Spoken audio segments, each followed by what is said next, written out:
Whoever sees this and subscribes right now will get a free battery. Extra charges may apply. What's going on, YouTube? It's Knox Hill, and we're back with, well, kind of with our reaction series. As you know, we have taken time to speak on some very important issues and controversy going on right now in hip-hop. And as I have mentioned to you guys, I realize that I now have a platform and a chance to be sort of a counter voice to a lot of what these influencers are saying, a lot of what you guys are seeing in the press, reaction channels like me, No Life Shaq, Stevie Knight. We now have an opportunity to kind of go against the grain and to give a different perspective and to really make you guys think about things. So, continuing on this Eminem sort of controversy and journey, I now want to take a moment to dive into a video you guys have been sending me. Kxng Crooked. That's right, Kxng Crooked, man. I got a lot of time for Crooked I. You guys know that he did the intro to our Worldwide Cypher Takeover.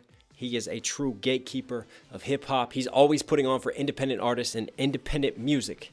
Now, he knows Dr. Dre very well. He knows Snoop Dogg because he is from Cali. He is West Coast. He also is in M Circle. He knows Shady well.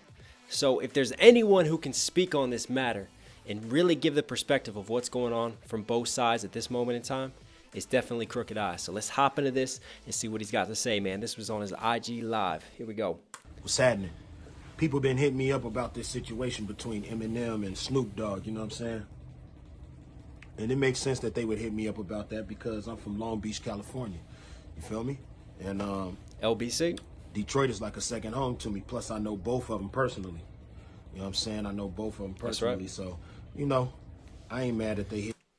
For those non-hip-hop heads in here right now, let me tell you a little story about Kxng Crooked. Back in the days of Suge Knight and that label, right? Suge would bring on possible people to sign. He would make them battle Crooked. He thought of Crooked that highly. And Crooked literally came up as a trial by fire, right? If you could beat Crooked and stand against Crooked I, he would sign you. So many of them didn't make it and didn't pass. And Crooked passed his story on to Gone and said that, you know, he would get death threats. He would get so much shit because of that. But man, this man has been in the game for a very, very long time. He is definitely a source of information that I value and whose opinion I want to hear. You know what I'm saying? I know both of them personally. So, you know, I ain't mad that they hit me up on Twitter, Facebook, Instagram, asking me, you know, what my thoughts are about it. You know what I mean? Even though it doesn't really involve me. You feel me? It makes sense that they asking me that, though. Is he going to light one up? Yeah, he is. That's an OG right there, man. Is that a Cuban? Now, y'all already know how I am. You know what I'm saying? I'm from the gladiator school. You feel me? I know that rap is a competitive sport. I know that some of the greatest rap songs in hip-hop history are diss records. It's just facts. You know what I'm saying? Ether. I mean, we could go on and on about some of the great classics that have been dropped. I understand that the people been wanting to see blood since the days of the Coliseum and the gladiators in there. You feel me? So, I get it.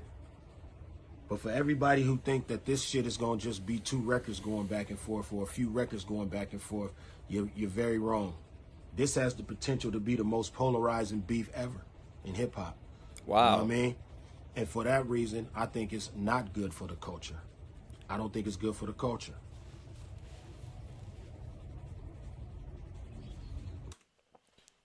Wow. That's a very interesting perspective. Now, before he expands on that and goes further, I just want to comment on his quote, you know, that he came up from the gladiator school, that rap is a competitive sport. Yeah, it is. I mean, that, you know, MCing has its roots in trying to one up the person who came before you, you know, and trying to be better than the guy next to you. You know, I came up from that gladiator school. Like, that's how I started doing battles for money, doing battles to make a name. Having that back and forth. You're always in the trenches. You're always stuck in that battle mode. That's how M came up. That's how a lot of them came up from that school and that generation. So, you know, I have no problem with rap beefs. I have no problem with being competitive, right? Even though I got MCs who I'm close with and they're my friends, like, we're still competitors at the end of the day. I still want to outdo them. If we're getting on a track together, I want to out-rap him. I just want to outshine him a little bit. That's always ingrained into me, and that's ingrained into any sort of MC. And I think one of the great things about what M does for the culture is that when an artist comes through and drops just a dope piece of work, a dope album, you know what it does? It has a ripple effect on the industry because other MCs will hear that. They will get inspired by it, and they'll go, wow, he did that? I got to get back in the lab. I need to now go sharpen my pen game. I need to go out do that.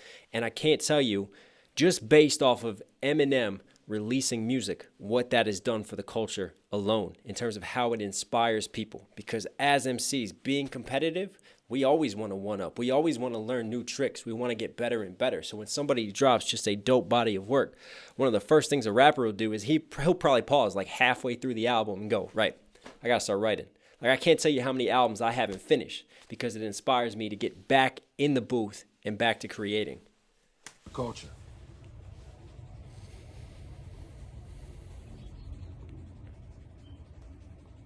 This is going deeper than just who had the best song. This is going deeper than that. They're going to make this a racial thing. That's what's going to happen. Every think piece, all of the comments, there's going to start a conversation that becomes bigger than the actual music, than the diss records. And we've already seen that with the Clubhouse reaction that we did. And that has come out already after what Crook is saying. You know, Crook released this before that Clubhouse interview happened. Before that was hugely made into a racial issue. White boy this, white boy that. What has the white boy done for the black culture? What has he given back? And instead of talking about M's MCing skills, instead of talking about his technicals, instead of talking about his catalog and what he brought to the table as an MC, it was all about skin color. So I'm not fully surprised that Crook is saying this. I am still a little surprised that he's saying it's going to be all about race and it's going to turn into a race war. I mean, that has heavy implications in a country and nation that is already very polarized and very divided. The conversation will become bigger than the diss records. Trust me on that. They're going to make it a racial thing, and it's going to widen the divide in the culture. That gap is going to be like the Grand Canyon when they get done with this shit. You better understand what you're asking for. To him. You know what I'm saying? All the fans out there that's got their mouth watering like, yo, I can't wait to hear him go back and forth. You better understand what you're asking for. I understand it might not matter to you. You just listening to music. You know what I'm saying? But for those of us who have been existing in this culture for decades, we got to guardian that. We got to protect that. You feel me? And it ain't just going to be diss records. It's going to be way deeper than that.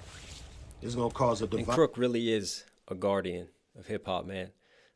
He dropped an album not too long ago, a duo album with Joel Ortiz. I wish I could remember the name of it right now. But anyways, so many great just punchlines, flows, wordplay. It's just one of those just classic kind of MCs type of album. I highly recommend it. You can just go look it up on Spotify. Kxng Crooked and Joel Ortiz, man. Dope album.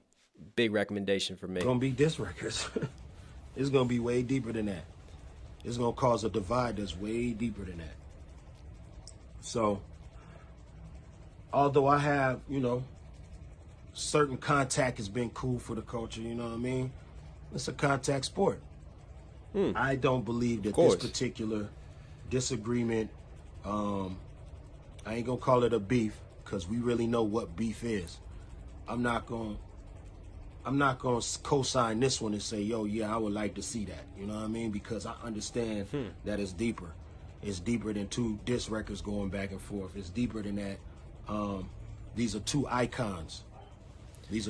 And see what someone could argue here, right, with the point that he's making.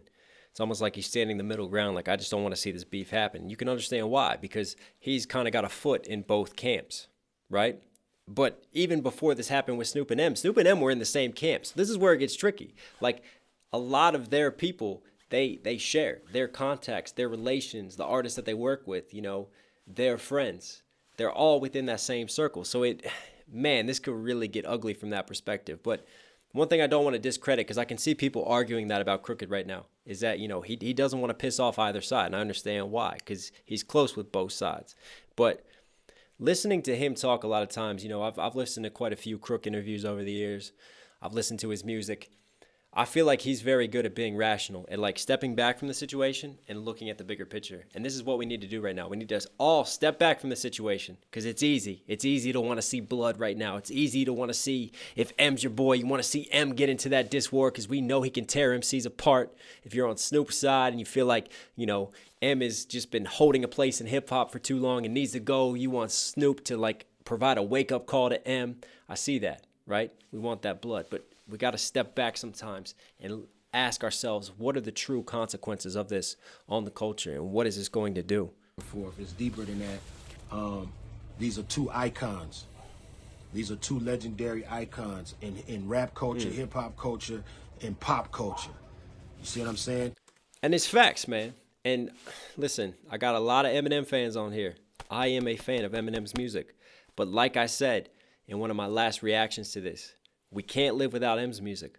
We can't live without Snoop's music either. I know a lot of you might disagree, but we can't. They are honestly two icons, guys. And you guys know, I'm going to provide a rational, logical response to this. I'm going to look at both sides of the situation. And obviously where I've seen race, I've called it out. And where I've seen reverse racism, I've called that out too. Because I don't want it to come to that either. Just like what Crook is saying right here. He does not want to see that fallout happen. In rap culture, hip hop culture, in pop culture. You see what I'm saying? And with that status comes a lot of support on both sides. You're going to have people stepping out, verified accounts, choosing sides. We've already seen it. You're going to have that We've already seen it. Going, that black versus white. We've seen that too. It's going to get ugly. It's going to get ugly.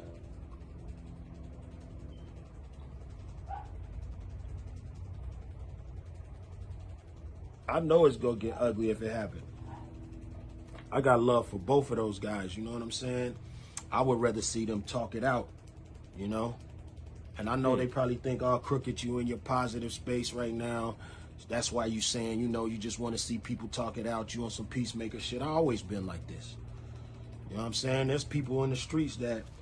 He saw what happened to Pac and Biggie in that beef. He saw that directly and the consequences and the outcome of that. Remember, he lived through that time. Was about to go at it. That, I helped organize a sit down. You feel me? I've always been on that energy. But for this particular thing, I believe that it's not good for the culture. And that's why I say, me personally, since y'all asked me what I think they should talk it out. I think they should talk that out in private. You know what I'm saying? And whatever happens, happens. Resolve it if you can. You know what I'm saying? Find common ground to take it to higher ground. That's the only thing that I could see being possible. I like that saying, man. Hey, he's dropping that wisdom on us. Find common ground to take it to higher ground. That's a bar. To take it to higher ground. That's the only thing that I could see being positive for the culture. Anything else is going to be hella polarizing. And I don't think the culture is ready for that right now. I don't think it's good for what we trying to do right now. And where does Dr. Dre fit in? You know what I'm saying? Like, I mean, Dr. Dre is going through all these medical issues right now. Let's hope that he makes a recovery, and let's hope that he's all right. And I also hope that, the condition that he's in is not a result of all the stress of this beef and what's been happening behind the scenes. That's a great question, though, Crook. You know what I'm saying? Like, this has the potential to splash everywhere and make a mess. And make a serious mess. But hey, this hip-hop, this rap, you know what I'm saying? People go do what they do. You feel me? It's true.